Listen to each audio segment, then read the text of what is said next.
بسم الله الرحمن الرحيم.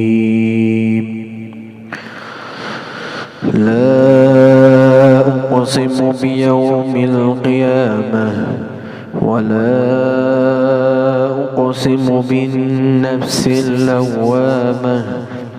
أيحسب الإنسان أن لن نجمع عظامه بلى قادرين على أن نسوي بنانه بل يريد الإنسان ليفجر أمامه يسأل أيان يوم القيامة فإذا بلغ البصر وخسف القمر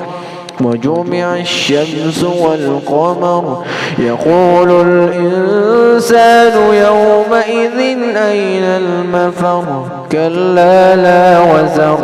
إلى ربك يومئذ المستقر ينبه الإنسان يومئذ بما قدم وأخر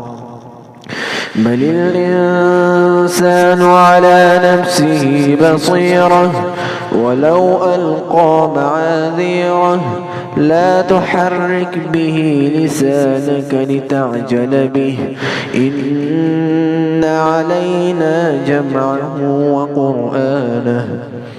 فإذا قرأناه فاتبع قرآنه ثم إن علينا بيانه كلا بل تحبون العاجلة وتذرون الآخرة وجوه يومئذ ناظرة إلى ربها ناظرة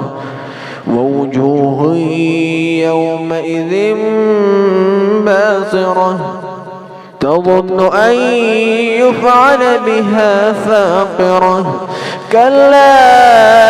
إذا بلغت التراقي وقيل من راق وظن له الفراق والتفت الساق بالساق إلى ربك يومئذ المساق فلا صدق ولا صلى ولكن كذب وتولى ثم ذهب إلى أهله يتمطى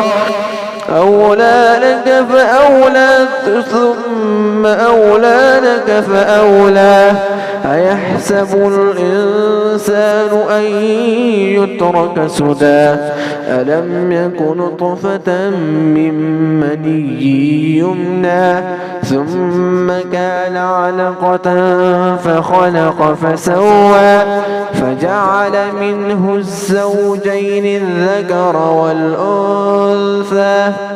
أليس ذلك بقادر على أن يحيي الموتى